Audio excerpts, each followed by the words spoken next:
நம்ம கோவிலையே அழிக்கக்கூடிய, நம்ம கோவிலை சுரண்டி தின்னக்கூடிய, நம்ம மதத்தையே அழிப்பேன்னு சொல்லக்கூடிய கட்சிக்கெல்லாம் ஏன் ஓட்டு போடுறீங்க?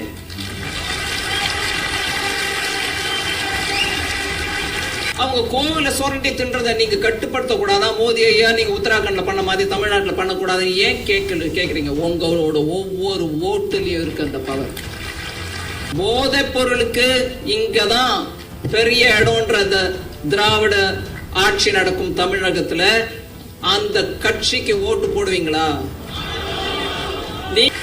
இதுல நம்ம ஆசைப்பட்டுக்கிட்ட 500 ரூபாய் கொடுத்துட்டான், பிரியாணி பொட்டலம் கொடுத்தான், 6 பாட்டில் கொடுத்துட்டான், நம்ம வேற யாருக்காவது போட்டோம்னா வல்லரசு இல்ல புல்லரசா இருப்போம். நமக்கு பாய்க்கு வந்தது பேசி இன்னைக்கு ஆயிடுச்சு வேலை, நாளைக்கு பார்த்துப்போம் அப்படின்ற அந்த தத்துவத்துல இன்னைக்கு இருந்தோம்னா நாடு சீரழிஞ்சு இறங்குங்க களத்துல. எந்த ஆட்சியாளர் தமிழ்நாட்டுக்கு கெட்ட பேர் வந்திருக்கோ, உன்னதமான பெரியோர்கள் வாழ்ந்த தமிழ்நாட்டில் இன்னைக்கு போதைப் பொருட்களா? நம்ம டாஸ்மாக பத்தியே ஒண்ணு பேசி முடிக்கல, அவங்க அது இன்னொரு சரக்கு இறக்கிட்டாங்க. அதனால ஆன்மீகத்துக்கு எதிராக இருக்கக்கூடிய எந்த கட்சியோ எதிர்கட்சியாவோ ஆளுமைக்கு வரவோ கூடாதுன்றதுதான் என்னுடைய எண்ணம். அதனால தமிழ்நாட்டிலேருந்து நேஷனல் பார்ட்டி நீங்க பாத்தீங்கன்னா பாரதிய ஜனதா கட்சி உங்க முன்னாடி இருக்கு. அதுல கட்சி தலைவர் அண்ணாமலை முயற்சி பண்ணிட்டு இருக்காரு. இந்த 2024 எலெக்ஷன்ல தமிழ்நாட்டிலேருந்து ஆன்மீகமும் தேசபக்தி இருக்கிற கட்சிக்கு தான் ஓட்டு போடுவோம். நம்ம மக்களுக்கு ஒரு டிக்னிட்டியோட வாழ்க்கை இருக்கணும். எப்ப பாரு இன்னொருத்தரோட போட்ட பிக்சர்ல நம்ம வாழ வைக்கல, தேவையில்லை. நம்ம சில கட்சிகள் நம்மள இன்னைக்கு எப்படி டீல் பண்றாங்கன்னா, வெள்ளமா இந்த 1000 ரூபாய் எடுத்துக்க, உன் வீடு இடிஞ்சு வந்துருச்சா இந்த 500 ரூபாய் எடுத்துக்க.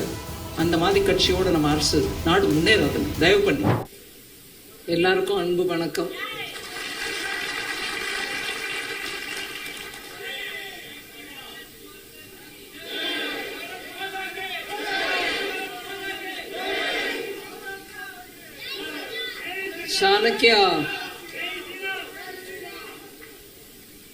சாணக்யா டிஜிட்டல் டிவி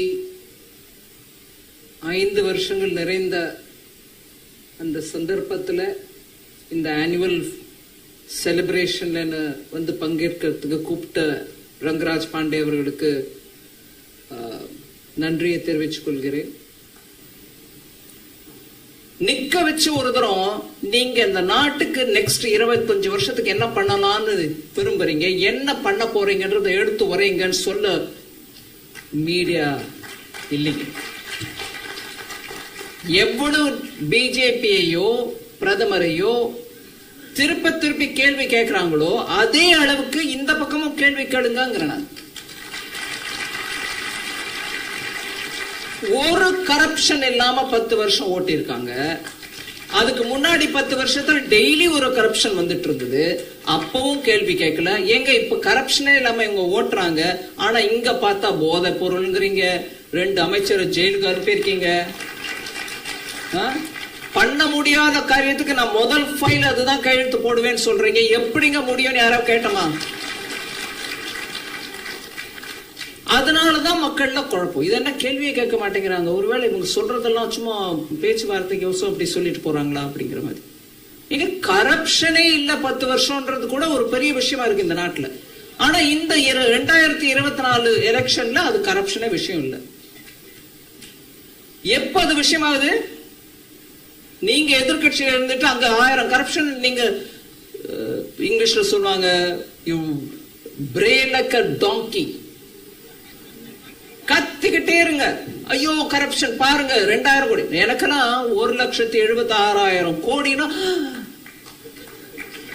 அவ்வளவு அமௌண்டா அப்படின்னு தோணும். அந்த அமௌண்ட்டுக்கு கரப்ஷன் பண்ணா கூட நாங்க கத்திக்கிட்டு இருக்கோம் பார்லிமெண்ட்ல. என்னது இது இப்படி நடந்துச்சா அப்படின்னு எதிர்கட்சியில இருந்துகிட்டு. மீடியா அந்த நம்பரை போடுறாங்களே தவிர அது எப்படி நடந்துச்சு, அது என்ன அளவுக்கு கரப்ஷன், அது நாட் ஓன்லி தட், ஒவ்வொரு கரப்ஷன் எவ்வளவு இருக்கு அதெல்லாம் கூட சர்ச்சைக்கு எடுத்துட்டு வர்றதுக்கு உயிர் போச்சு எதிர்கட்சிக்கு. இன்னைக்கு நான் கேட்கிறேன், கரப்ஷன் இல்ல ஒத்துக்கங்க, சரி. கரப்ஷனை விட்டுருங்க, கரப்ஷன் இல்ல, நாங்களும் கரப்ஷன் இல்லாம கொடுப்போம், அதை நீங்க எடுத்துக்கலாம் கிராண்டடா அப்படின்னு சொல்லிட்டு என்ன நாங்க கொடுப்போம் மக்களுக்கு? 25 வருஷத்துல நாங்க என்ன பண்ணலாம் இருக்கோம்? நீங்க சொல்றீங்களா 2047 டெவலப்டு கண்ட்ரின்னு சொல்றீங்களா? நாங்க 2047 என்னங்க 2030 நாங்க டெவலப் கண்ட்ரியா பண்ண முடியும் எங்களால? எங்களுக்கு திறமை இருக்குன்னு சொல்லுங்க. அவர் நீக்கிறது ஒரு அரசியல் கொள்கையா இருக்க முடியாது. நான் என்ன பண்ண முடியும், என்னால என்ன பண்ண முடியும்ன்றதுதான் ஒரு கொள்கையா இருக்கணும். அதை எடுத்து மக்களுக்கு சொல்லணும். இப்ப இருக்கிற 1 பாயிண்ட் அஜெண்டா, ரிமூவ் மோடி, அது அஜெண்டாங்களா? ஏன் ரிமூவ் மோடி? அவர் என்ன அநியாயம் பண்ணிட்டாரு, என்ன ஊழல் பண்ணிட்டாரு? மக்களுக்கோசம் பண்ணாம எதிர்க்கு பாகிஸ்தானுக்கோ இன்னொரு நாட்டுக்கோ பண்ணிட்டு இருக்காரா? என்னது இப்ப நடக்கிற அரசியல் என்னதுன்னு நான் கேட்கிறேன். அதனால கிளியரா தெரியுது அந்த இண்டி அலையன்ஸ் நம்மளுக்கு ஒரு எலெக்ஷன் டைம்ல ஒரு என்டர்டெயின்மெண்ட். நம்ம நாட்டுல பொது தேர்தல் எப்பொழுதும் கூட சம்மர் வெக்கேஷன்ல தான் நடக்கும். வெயில், எல்லாரும் அந்த உருக்குற வெயில்ல கேம்பெயினுக்கு போவாங்க, வேர்த்து ஊத்துவாங்க, மக்களும் வெயில்ல நின்றுட்டு இருப்பாங்க. ஆனாலும் அந்த எலெக்ஷன் கேம்பெயின் நடக்கிறதுனால அந்த பெரிய ஒரு மக்களை திரளா கூட்டிட்டு வந்து பேசி இதெல்லாம் நடக்கும். அதுல நம்மளுக்கு சில சமயம் ரொம்பவே ஸ்ட்ரெனவஸா இருக்கும். எல்லா லீடர்ஸும் போறாங்க, எல்லா ஊருக்கும் போறாங்க, மக்களோட பேசுறாங்க.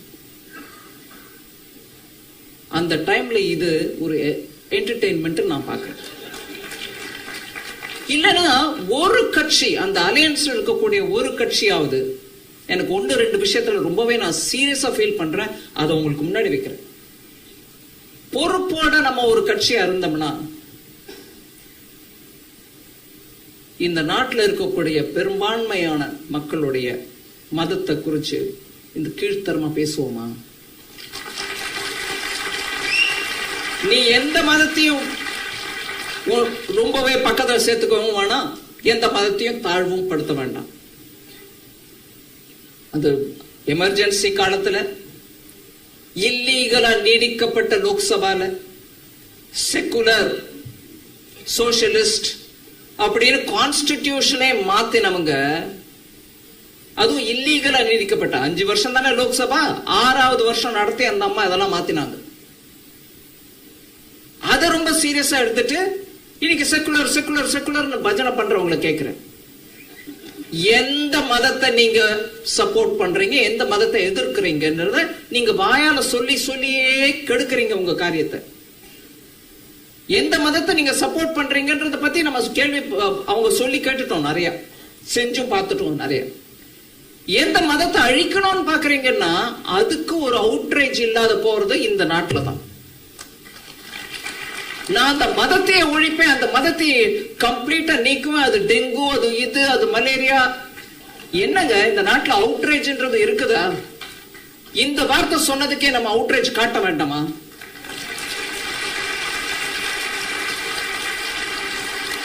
இந்த ஹால்ல உட்கார்ந்து இருக்கிறவங்களே பெரும்பான்மையானவர்கள் அந்த மதத்தை தான். உங்களை டெங்குங்கிறாங்க, உங்களை மலேரியாங்கிறாங்க, நீங்க ஒழுங்கணும், உங்களை அழிக்கதான் நான் வந்திருக்கேங்கிறாங்க. இதாங்க அரசு. இதுக்குதானே அந்த அம்மா 6வது வருஷத்துல செக்குலர்னு போட்டுச்சு. அந்த செக்குலர் தான் இன்னைக்கு நான் எனக்கு மூல மந்திரமா வச்சுட்டு அரசியல் நடத்துறேங்கிறீங்க. அப்ப எப்படி ஒரு மதத்தை மாத்திரம் அழிக்க முடியும்? எல்லா மதத்தையும் அழிப்பா பார்க்கலாம், சேலஞ்ச் எடுக்கலாம். வாங்க எல்லாரையும் மலேரியான்னு சொல்லுங்க, எல்லா மதத்தையும் நான் ஒழிக்கிறேன்னு சொல்லுங்க. இல்ல, அதுக்கு தைரியம் இல்ல. ஏன்னா எவரை பத்தி பேசுறீங்களோ அவங்க எழுந்து நின்று உங்களை 4 அடி போட மாட்டான்னு தெரியும்ன்றதுனால நாங்க பேசுவோம். இது கோழைத்தனம், இது முழுமையான கோழைத்தனம். அதனால ஆன்மீகத்துக்கு எதிராக இருக்கக்கூடிய எந்த கட்சியோ எதிர்கட்சியாவோ ஆளுமைக்கு வரவோ கூடாதுன்றதுதான் என்னுடைய எண்ணம். இன்னைக்கு ஆளுமையில இருந்துகிட்டே பேசுறீங்க. தைரியமா ஒரு அன்பர் கேட்கிறாரு, பாண்டே, ஏன் மத்திய அரசு மாநில அரசு கோவில்ல இந்த மாதிரி அநியாயம் பண்ணும் போது ஏன் அவங்களோட பவரை காட்டக்கூடாது? நான் வாசன் ஐயா கிட்ட சொன்னேன், பவரை எல்லா இடத்துலயும் காட்டக்கூடாதுங்க. 1. 2வது, நியாயப்படி பாத்தீங்கன்னா கோவில், அறநிலைத்துறை இதெல்லாம் கூட ஸ்டேட் மேட்டர். கான்ஸ்டிடியூஷன் பிரகாரம் அந்தந்த ஸ்டேட்ல அந்தந்த அறநிலைத்துறையை நடத்துறதுக்கான உரிமை அவங்க கிட்ட தான் இருக்கே தவிர சென்ட்ரல் கவர்மெண்ட் கிட்ட இல்ல. உத்தராகண்ட்ல மாத்திரம் பண்ணீங்களே அப்படின்னா அது ஆளும் கட்சி, அவங்களும் எங்க கட்சி, அவங்க கிட்ட சொன்னோம், தம்பி கொஞ்சம் பார்த்து பண்ணுங்க. அந்த மாதிரி அறிவுரை கொடுத்தா எங்கெல்லாம் கேட்கிற டைப் இல்லை. இவர் சொல்றாங்கல்ல, பாண்டே சொல்றாரு இல்ல, தமிழ்நாட்டுல நியாயமா மரியாதையா. இப்போ வாசன் அவர்கள், அவர்களுடைய தந்தையார் எல்லாரும் கூட டிக்னிட்டியோட அரசியல் நடத்துறவங்க. அந்த டிக்னிட்டியோட நடத்துறதுனாலதான் பாண்டே சொன்னாரு அவர் சீஃப் மினிஸ்டர் ஆக முடியாதோ என்னவோ அப்படிங்கிற மாதிரி. நான் அந்த மாதிரிலாம் கணக்கே போட மாட்டேன். ஆனா ஒரு உண்மை இருக்கு, நம்ம எல்லாரும் ஒத்துக்கணும். அது அந்த டிக்னிட்டியோட இருந்த மூப்பனார் ஐயாவை தான் பிரதமரை ஆக்க உடல அந்த காங்கிரஸ். டிக்னிட்டியோட இருந்த காமராஜரை தான் அவங்க என்னெல்லாமோ பிளான் எல்லாம் போட்டு இறக்கி விட்டாங்க. மூப்பனார் ஐயாவை சிஎம் கூட பண்ண முடியல. அதனால டிக்னிட்டியோட இருந்து கோவில், அறநிலைத்துறை ஸ்டேட் கவர்மெண்ட் தான் அப்படின்லாம் சொல்லிட்டு உத்தராகண்ட்ல பண்ணீங்களே இங்க ஏன் பண்ணக்கூடாதுன்னு கேள்வியெல்லாம் எப்படி வருது பாருங்க, குழப்பத்துக்கு. அரே, டிக்னிட்டிக்கு மதிப்பு இல்லாதவங்க நம்ம கோவில மாத்திரம் நினைச்சிட்டு உத்தராகண்ட்ல பண்ணேன்னு இங்க இறங்கினா அந்த மாதிரி அரசியல் பண்ணக்கூடியவங்க மோடி ஐயா இல்ல. ஆனா நான் உங்களை திருப்பி கேள்வி கேட்கிறேன். ஒரு அரசியல் கட்சியில இருந்துகிட்டு இன்னைக்கு மந்திரியாவும் இருந்துட்டு பாண்டே போல ஒரு ஜேர்னலிஸ்டுக்கு முன்னாடி நான் இந்த கேள்வி கேட்கிறேன். இந்த அம்மா என்ன புத்தி தக்குவா, தெலுங்குல சொல்றேன், சாரி, புத்தி தக்குவான்னு, மூளை குறைச்சலா இருக்கா, இவங்களுக்கு என்ன ஒன்னும் புரியலையா விவகாரம், எலெக்ஷன் அனௌன்ஸ் பண்றாங்க, இந்த அம்மா இப்படி பேசுதுன்னு நினைக்காதீங்க. நம்ம கோவிலையே அழிக்கக்கூடிய, நம்ம கோவிலை சுரண்டி தின்னக்கூடிய, நம்ம மதத்தையே அழிப்பேன்னு சொல்லக்கூடிய கட்சிக்கெல்லாம் ஏன் ஓட்டு போடுறீங்க?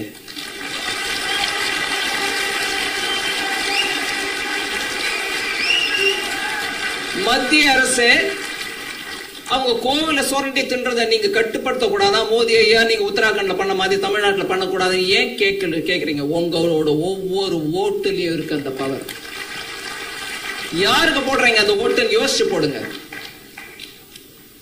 நான் இன்னும் ரொம்ப நீடிச்சு பேச விரும்பல. ஆனா இன்னைக்கு எலெக்ஷன் அனௌன்ஸ் ஆயிடுச்சு. அதனால அரசியல் பேசியே தீர்வேன்.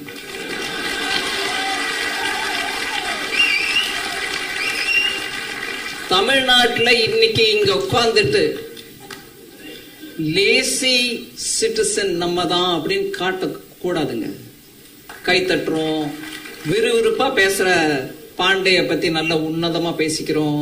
ஆஹா, இந்த மாதிரி தான் இருக்கணும் ஜேர்னலிஸ்ட், சோ ஐயா மாதிரி இருக்காரு இவரு, இதெல்லாம் சரி. அன்னைக்கு எங்க ஊருக்கு போலான்னு பிளான் பண்றீங்க உங்க குடும்பத்தோட?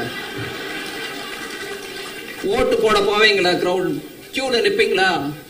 ஓட்டு போடுவீங்களா? உங்களோட ஒரு 10 பேரை கூட்டிட்டு போவீங்களா?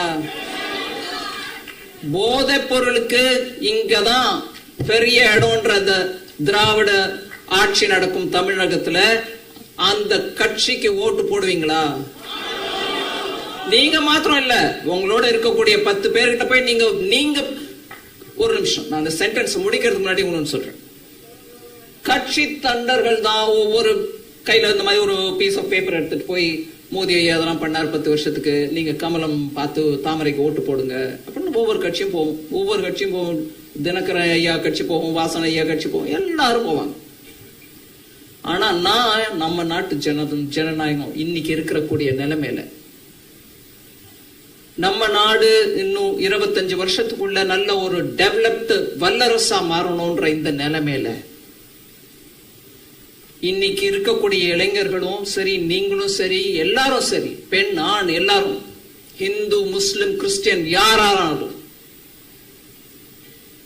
நெக்ஸ்ட் 25 இயர்ஸ்ல நம்ம எடுத்துட்டு வரக்கூடிய ஆட்சிகள் தான் இந்த நாட்டை வல்லரசாக்கும்.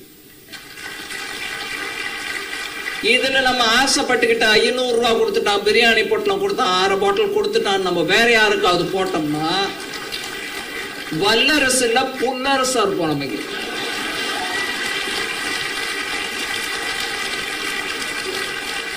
இது யாரையோ நம்ம சொல்லிக்கிட்டு ஐயோ அந்த கட்சியா என்னங்க இப்படி அவங்க ஆட்சியில இப்படிதாங்க நடக்கும் அப்படின்னு சொல்லிட்டு இருந்தோம் பாருங்க. அந்த லேசி சிட்டிசன், வாய்க்கு வந்தது பேசி இன்னைக்கு ஆயிடுச்சு வேலை நாளைக்கு பார்த்துப்போம் அப்படின்ற அந்த தத்துவத்துல இன்னைக்கு இருந்தோம்னா நாடு சீரழிஞ்சிடும்.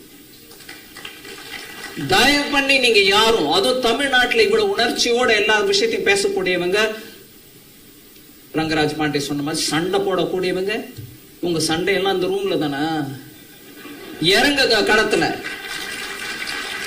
எந்த ஆட்சியால தமிழ்நாட்டுக்கு கெட்ட பேர் வந்திருக்கோ, உன்னதமான பெரியோர்கள் வாழ்ந்த தமிழ்நாட்டுல இன்னைக்கு போதைப் பொருட்களா, நம்ம டாஸ்மாக பத்தியே ஒண்ணு பேசி முடிக்கல, அவங்க இன்னொரு சரக்கு இறக்கிட்டாங்க.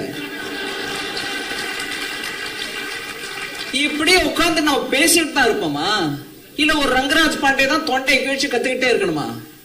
நம்மளுக்கு இல்லைங்களா பொறுப்பு? தயவு பண்ணி வரக்கூடிய 25 வருஷத்துக்கு, நான் இன்னைக்கு 2024 பத்தி மாத்திரம் பேசல, 24 வேணும், 26 வேணும், அது 29 வேணும். ஒவ்வொரு தேர்தலையும் நான் சொல்றேன், ஒரு பொறுப்போட இருக்கக்கூடிய கட்சி, நாட்டுக்காக உழைக்கக்கூடிய கட்சி, நேர்மையான தலைவர்கள் உள்ள கட்சிக்கே ஓட்டு போடணும். இல்லைன்னா இந்த நாட்டை வல்லரசு ஆக்க முடியாது.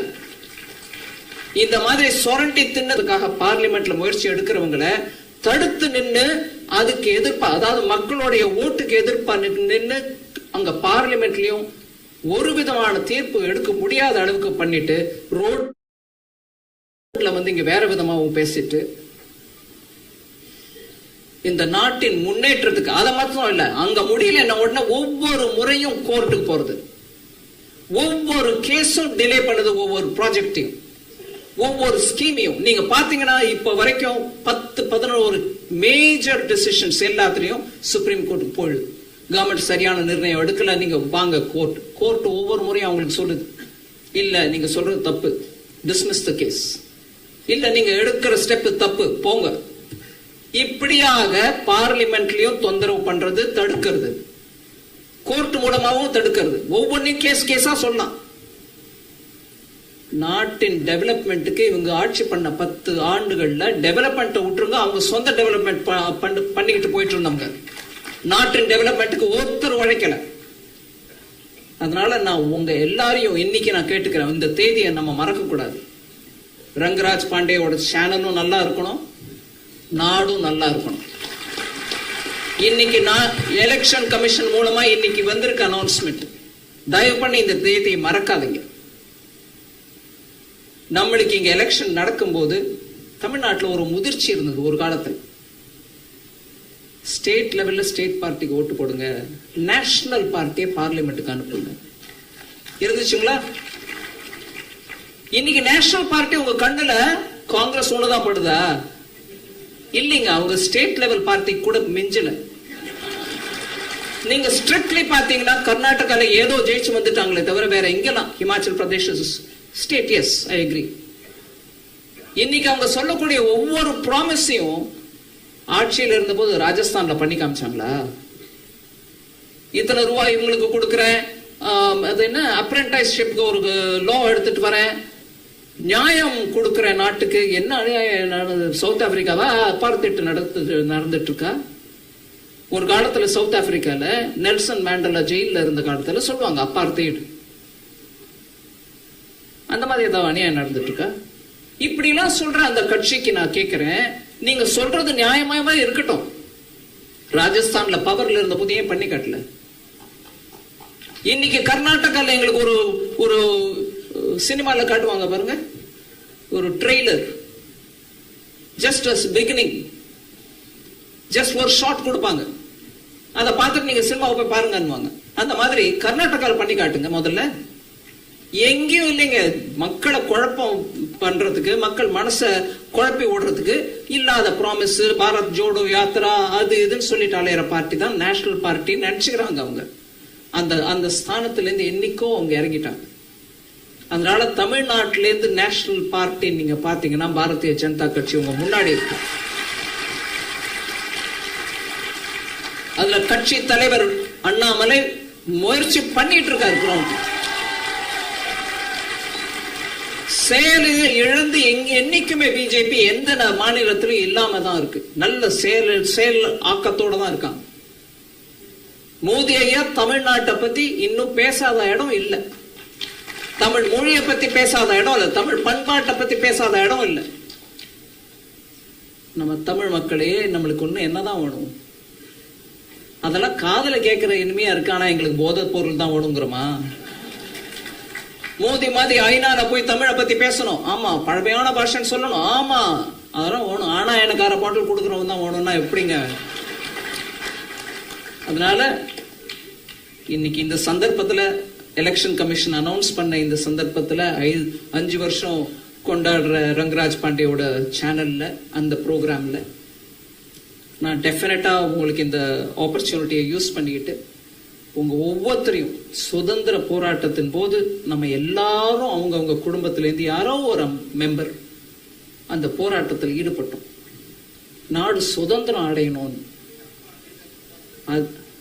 அதே மாதிரி இன்னைக்கு நம்ம நாடு எக்கனாமிக்கலி ஸ்ட்ராங், ஆத்ம நிர்பர்னா சுயமா நம்மளா நம்ம நாட்டு ஒவ்வொரு விதத்திலையும் நம்ம நாடு சுய சக்தியை அட்டைன் பண்ணணும்னா உங்களுக்கு மத்திய அரசு நல்ல அரசு அமைஞ்சாதான் முடியும். அதனால நான் உங்க எல்லாரையும் கேட்கிறேன், 1947க்கு முன்னாடி நம்ம எல்லாரும் கூட சுதந்திர போராட்டத்தில் நம்ம மூதோதையர்கள் பங்கேற்றாங்க. அதே மாதிரி இப்போ நம்ம ஒவ்வொருத்தரும் இன்னைக்கு ரங்கராஜ் பாண்டிய வாழ்த்துற அதே நேரத்தில் நாட்டுக்கோசம் ஒரு சங்கல்பம் எடுத்துக்கணும். இந்த 2024 எலெக்ஷன்ல தமிழ்நாட்டிலேருந்து ஆன்மீகமும் தேசபக்தியும் இருக்கிற கட்சிக்கு தான் ஓட்டு போடுவோம். அதே மாதிரி ஆன்மீகமும் தேசியத்தோட கூட்டணி சேர்ந்தவங்களையும் வாழ வைப்போம், அவங்களையும் ஜெயிக்க வைப்போம். ஏன்னா அந்த கூட்டணியோட தான் நம்ம தமிழ்நாட்டில் பாரதிய ஜனதா கட்சியோ மோடி அரசுக்கோ பலம். ஒவ்வொரு கூட்டணியில இருக்கக்கூடிய ஒவ்வொரு சிறந்த உன்னதமான லீடர்ஸ் எல்லாரும் அவங்க கட்சியில அவங்க முயற்சி பண்றாங்க.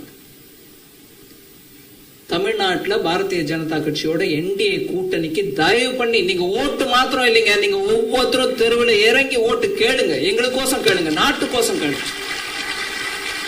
இந்த நாடு நல்லா முன்னேறணும், நல்ல ஆட்சி இருக்கணும், நம்ம மக்களுக்கு ஒரு டிக்னிட்டியோட வாழ்க்கை இருக்கணும். எப்ப பாரு இன்னொருத்தரோட போட்ட பிச்சையில நம்ம வாழ வைக்கல, தேவையில்லை. நம்ம சில கட்சிகள் நம்மள இன்னைக்கு எப்படி டீல் பண்றாங்கன்னா, வெள்ளமா இந்த 1000 ரூபாய் எடுத்துக்க, உன் வீடு இடிஞ்சு விழுந்துருச்சா இந்த 500 ரூபாய் எடுத்துக்க. அந்த மாதிரி கட்சியோட நம்ம அரசு நாடு முன்னேறாது. தயவு பண்ணி தூர நோக்கு இருக்கணும், நல்ல விதமான நியாயமான அரசியல் பண்ணறதுக்கான வில்லிங்னஸ் இருக்கணும், கமிட்மெண்ட் இருக்கணும்.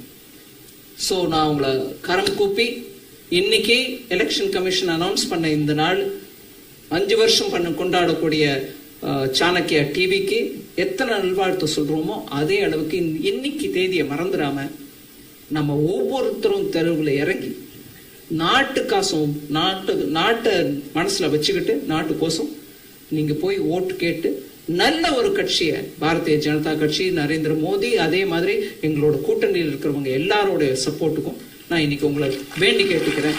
பாரத நாடு உன்னத நாடா இருக்கும். ஜெய்ஹிந்த்.